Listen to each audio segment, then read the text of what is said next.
আল্লামা দেলোয়ার হোসেন সাঈদী একটা কথা বলছে, আল্লাহ ওয়ালাদের কথা যে 100% সত্য তার একটা প্রমাণ। উনি বলছে আমাকে যদি কখনো শহীদ করা হয় তার 1 বছরের মাথায় জালিমদের মসনদ ভেঙ্গে ছুঁড়ে খান খান হয়েছে। ঠিক ওনাকে ইন্ডেকশন পুশিং করে 14 তারিখে মারা হয়েছে, তার 14 আগস্ট। আর জালিমদের বিদায় হয়েছে কয় তারিখে? মিলছে কথাটা? মহান রব্বুল আলামিনের দরবারে শুকরিয়া আদায় করি যে মহান রব্বুল আলামিন আজকে আমাদেরকে এখানে একত্রিত হয়ে একজন মহা মানুষ যার স্মরণে আমরা এখানে বসার তৌফিক দান করেছি, আমরা সকলে বলি আলহামদুলিল্লাহ। আসলে শুকরিয়া আদায় করার জন্য বলছি এই কারণে, যদি ফ্যাসিস্ট আওয়ামী লীগ যদি আজকে জীবিত থাকতো, আমরা এখানে একত্রিত হয়ে দোয়া করার মতো কোনো সুযোগ থাকতো? তো আমরা সবাই আবার শুকরিয়া আদায় করি আলহামদুলিল্লাহ। দুরূদ ও সালাম পেশ করেছি মানবতার মুক্তিদূত, সর্বকালের সর্বশ্রেষ্ঠ নবী, যার বিধানকে বাস্তবায়ন করার জন্য আমাদের এই সংগ্রাম, এর ত্যাগটি দিকে আমরা সকলে বলি সাল্লাল্লাহু আলাইহি ওয়াসাল্লাম। বদর, উহুদ, খন্দক থেকে শুরু করে আজকের এই দিন পর্যন্ত আল্লাহর জমিন আল্লাহর দিনকে বাস্তবায়ন করার জন্য যারা একাত্তরে বিলীন হয়ে গেছে, ওই সমস্ত মধ্যে মুজাহিদদেরকে সর্বোচ্চ জান্নাত, জান্নাতুল ফেরদাউস কামনা করি, আমরা সকলে বলি আমিন। আসলে আজকে আমাদের এখানে একত্রিত হওয়ার বিষয়টা আমরা সকলে অবগত না? আসলে পৃথিবীর মানচিত্র থেকে, বাংলাদেশের ইতিহাস থেকে এমন একটা লোক বিদায় নিয়ে চলে গেছে যার যাওয়াটা কেউ মানে নিতে পারে নাই। কেউ পারছে স্বাভাবিকভাবে? আসলে মৃত্যুটা যদি স্বাভাবিক হতো, উনি যখন গাড়ি থেকে নামার পরে ওনার চেহারা দেখে এমন কিছু মনে হয়েছে, উনি যে হার্টের ব্লক, উনি এত সুন্দর হাসি দিছে। আপনারা অনেক একটা ইনফরমেশন দিই, ওনাকে মূলত জেলখানা থেকে বাইর করা হয়েছে, আপনাকে আজীবনের জন্য মুক্ত করে দেওয়া হবে। তো উনি বলছে যে তার আগে দিয়ে আপনার কিছু চিকিৎসা দরকার, আপনাকে চিকিৎসা দিয়ে আপনাকে জাতির মাঝে উপস্থাপন করাবে। তখন উনি তো আলহামদুলিল্লাহ মহা খুশি, এই ওনার জেলখানা থেকে ওনাকে এইভাবে বাইর করা হয়েছে। তো বাইর করে উনি জাতির সম্মুখে হাসি দিয়ে মানুষকে সম্বোধন দিয়েছে, আমি কিছুদিনের ভিতরে আপনাদের মাঝে আসতেছি। এই জন্য ওনার এত সুন্দর হাসি ছিল। আসলে জালিম ফেরাউনের মতো এত নিকৃষ্ট মন মানসিকতার লোক, ওনাকে দিয়ে ইন্ডেকশন পুশ করে মারবো, ওনার মনের ভিতরে এটা জানা ছিল না। উনি এত সুন্দর হাসি দিয়ে জনগণকে এটা বুঝেছে, আমি কিছুদিনের ভিতরে আপনাদের মাঝে আসতেছি, কারণ তাকে এই জিনিসটা দিয়ে তাকে বাইর করা হয়েছে। তা আল্লাহ তাআলা ওনার শহীদটাকে কবুল করেছে, আল্লাহ তাআলা ওনাকে ওনার পছন্দ হয়েছে বিধায় ওনাকে নিয়ে গেছে। তবে এটা স্বাভাবিকভাবে নিয়ে যায় না, জালিমরা ওনাকে 12-13 বছর বিনা কারণে অত্যাচার করে তারপরে তাকে ইন্ডেকশন পুশ করে মেরে ফেলেছে। আরেকটা ইনফরমেশন দিই, ওনাকে যখন জেলখানে রাখা হইতো, ওনাকে শোয়ারের মধ্যে একটা বালিশও দিত না। আল্লাহু আকবার। এগুলা বললে আবেগে নিজেকে কন্ট্রোল করা যায় না। ওনাকে বালিশ দিত না। একজন পুলিশ বলছে, আমাদের এক দায়িত্বশীল শফিকুল ইসলাম মাসুদ ভাইকে বলছে যে আপনি নামাজ পড়তে আসার সময় তাহলে 2টা যায় নামাজ নিয়ে আসবেন, আমাকে দিবেন, আমি ফ্যানের ভিতরে করে নিয়ে আল্লামা দেলোয়ার হোসেন সাঈদীকে দিব, যেন উনি এটা মাথায় দিয়ে নিজে ঘুমাইতে পারে। এত বেশি অত্যাচার করা হয়েছে, অত্যাচারের কোনো স্টিম ছিল না। তারপরে যে শামীম সাঈদী একটা কথা বলছিল যে এত পরিমাণ গরম পড়ে, যখন গরমকাল আসে তখন স্বাভাবিকভাবে বাইরেও গরম। ওনাকে যে জায়গায় আবদ্ধ করে রাখা হইতো ওটা ছিল অল্প একটু জায়গা, ফাঁসির ছেলে যাদেরকে রাখা হয়, তো সেখানে ফাঁকার ব্যবস্থা ছিল না। শামীম সাঈদী একটা ফাঁকা নিয়ে গেছে, তখন ওই জালিমরা কি বলছে, আমাদের কারণ বিল অবস্থা হইবে যদি ওনাকে ফাঁকা দেওয়া হয়। এত বেশি নিকৃষ্টতম তারা তার উপরও বিচার করছে। তার পরিণতি 5 আগস্ট আল্লাহ দেখিয়ে দিছে না? আল্লাহ বলছে আমি বিচার করবো, এটা চূড়ান্ত কথা। তবে কারো বিচার একদিন আগে হবে, কারো বিচার একদিন পরে হবে, কারো বিচার দুনিয়াতে হবে, কারো বিচার আখিরাতে হবে। আমরা আল্লাহর কাছে ওনার সর্বোচ্চ শহীদ মর্যাদা কামনা করি।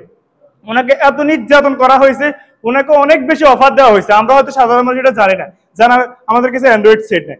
আমি দাঁড়ানোর মূল উদ্দেশ্য হচ্ছে আপনাদেরকে ওনার বিষয়ে কিছু ইনফরমেশন দেওয়া। ওনাকে এত বেশি অফার দেওয়া হয়েছে, আপনি বাংলাদেশ জামাত ইসলাম থেকে সরে যান, এমন একটা পার্টি করেন যেটার প্রধান আপনি হবেন, আপনাকে আজীবনের জন্য মুক্তি করে দেওয়া হবে। আল্লামা দেলোয়ার হোসেন সাঈদী এক বাক্যে এক কণ্ঠে বলছে, আমি জামাতের কর্মী হওয়ার জন্য আসছি, আমি কোন দলের নেতা হওয়ার জন্য আসি নাই। তার বলিষ্ঠতা এত বেশি ছিল, তিনি ভারতের আধিপত্যকে রুখে দেওয়ার জন্য একজনই ছিল বাংলাদেশে।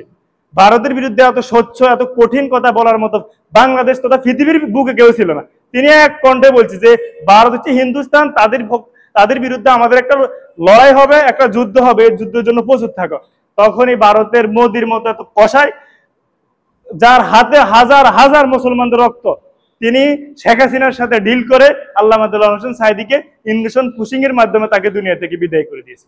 আল্লামা দেলোয়ার হোসেন সাঈদী একটা কথা বলছে, আল্লাহ ওয়ালাদের কথা যে 100% সত্য তার একটা প্রমাণ। উনি বলছে আমাকে যদি কখনো শহীদ করা হয় তার 1 বছরের মাথায় জালিমদের মসনদ ভেঙ্গে ছুঁড়ে খান খান হয়ে যাবে। ঠিক ওনাকে ইন্ডেকশন পুশিং করে 14 তারিখে মারা হয়েছে, তা 14 আগস্ট। আর জালেমদের বিদায় হয়েছে কয় তারিখে? মিলছে কথাটা? ওনারা যে আল্লাহর ওলি ছিল এটা প্রমাণ করার জন্য আর কিছু বলা লাগে? আল্লাহ, আমরা আমাদের সৌভাগ্য আমরা এমন একটা ব্যক্তিকে বাংলাদেশে পাইছি। আসলে পৃথিবীর বুকে এরকম ওনার সম্মান এত বেশি ছিল, কাবা শরীফের ইমামরা পর্যন্ত ওনার সাথে সাক্ষাৎ করার জন্য দাঁড়িয়ে থাকতো।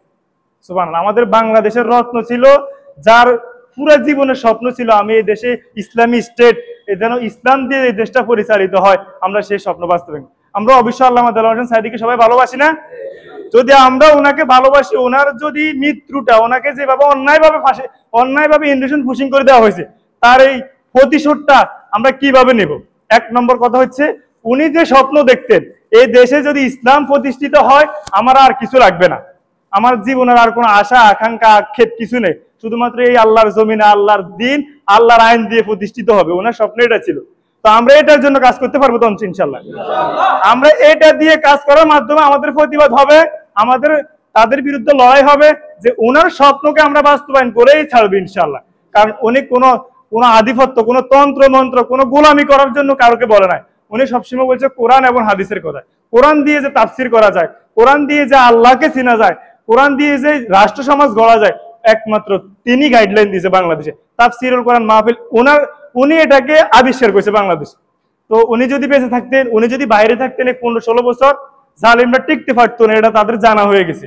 এই জন্য ফেরাউনও এরকম করছে। মুসা আলাইহিস সালাম যেন এই ওনার গ্রামে ওনার আধিপত্য, ওনার যে দাসত্ব ছিল, এটার ভিতরে যেন মুসা আলাইহিস সালাম গজিয়ে না উঠতে পারে। একজন ছেলে যদি জন্মগ্রহণ করতো তখন প্রত্যেককে আছাড়ি মারিয়ে লেত, অথবা গর্ভধারণী কোনো ছেলে যদি হয় এক ছুটে শেষ করে লেত। ফেরাউন এই কাহিনীটা করছে। আল্লাহ তাআলার যত হিকমা, আল্লাহ তাআলার যে কৌশল, এটা বাতিলদের কখনোই বুঝতে পারবে না। আল্লামা দেলোয়ার হোসেন সাঈদী একটা কথা বলতেন যে স্বৈরাচার পতনের সকল পথ বন্ধ করে, মাত্র একটা পথ খোলা রাখে যেখান দিয়ে তার পতন হয়। কথা ঠিক না? যে সে কি জানতো রেজাকার বললে যে তার এই মসনদ কাঁপে উঠবে? কখনোই জানতো না, জীবনও বলতো না। যদি জানতো যে এই কথা বলার পরে এত বেশি আগুন ধরে যাবে বারুদ। তো আল্লামা দেলোয়ার হোসেন সে কথায় যে স্বৈরাচার পতনের সকল পথ বন্ধ করে, তবে একটা পথ বাকি রেখে যায়, মনের অজান্তে তার রেখে যায়, সেটা হচ্ছে যেখান দিয়ে যে পথটা দিয়ে তার পতন হয়। তো মুসা আলাইহিস সালাম, ফেরাউন মুসা আলাইহিস সালামকে যেন ওনার স্টেটে না আসতে পারে, এটার জন্য সকল ষড়যন্ত্র, সকল কিছু করছে। কিন্তু অবশেষে ফেরাউনের ঘরে হযরত মুসা আলাইহিস সালামের লালিত পালিত, যেটা আপনারা জানেন না, ঘটনা অনেক বিশাল, সংক্ষেপ করে দিছি।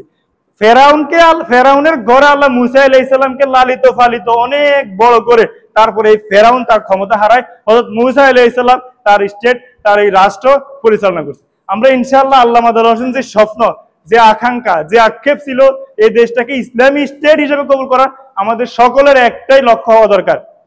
সর্বশেষ একটা হাদিস বলে আমি শেষ করছি। একজন সাহাবী জীবনে একটা হাদিস বর্ণনা করেছে, হযরত আনিসুল আশআরী রাদিয়াল্লাহু তাআলা। উনি বলছে কেউ যদি নামাজ পড়ে, রোজা রাখে, হজ করে, যাকাত দেয়, তাসবিহ, তাহলিল, টুপি, দাড়ি যা আছে এভরিথিং অল, প্রত্যেকটা সুন্নত, প্রত্যেকটা ফরজ মানার পরেও সে যদি আল্লাহর জমিনে আল্লাহর দিন প্রতিষ্ঠিত হয়, এটা না চায়, মিন জুসাই জাহান্নাম, সে জাহান্নামে যাবে। সকলে বলি নাউজুবিল্লাহ। তা আমাদের টুপি, দাড়ি, পাঞ্জাবি এগুলা পড়ি, নামাজ পড়ি কি আমরা জাহান্নামে যাওয়ার জন্য? সবাই বলে না জাহান্নামে যাওয়ার জন্য। তাহলে আমরা যদি দেশে ইসলাম প্রতিষ্ঠা হোক, কোন মানুষ যদি শুধু মন থেকে এটা না চায়, আল্লাহর কসম, রাসূলের হাদিস সত্য, আল্লাহর বাণীও সত্য, সে জাহান্নামে যাবে। কারণ হচ্ছে যে আল্লাহর জমিনে আল্লাহর দিন, ইনিল হুকমু ইন্না লিল্লাহ, সৃষ্টি যার আইন চলবে তার, সে এটা মানে নাই, সে এটা চায় না, আল্লাহ বলছে সে জাহান্নামে যাবে। রাসূল সাল্লাল্লাহু আলাইহি ওয়াসাল্লাম বলছে সে কোথায় যাবে? আল্লাহ তাআলা, আমরা নামাজ পড়ি, রোজা রাখি, হজ করি, যাকাত দিই, তার পাশাপাশি এই জমিনে যেন ইসলামী স্টেট কায়েম হয়, আমরা সেই জন্য সর্বোচ্চ প্রচেষ্টা চালিয়ে যাব। আল্লামা দেলোয়ার হোসেন সাঈদীর জন্য আমরা সকলেই দোয়া করব, আল্লাহ তাআলা যেন ওনাকে জান্নাতের সর্বোচ্চ মাকাম জান্নাতুল ফেরদাউস দান করে। এই বলি আমি আমার এলোমেলো বিক্ষিপ্ত আলোচনা শেষ করছি। আপনাদেরকে কষ্ট দেওয়ার জন্য আন্তরিকভাবে আমি ক্ষমা চেয়ে নিচ্ছি। আসসালামু আলাইকুম।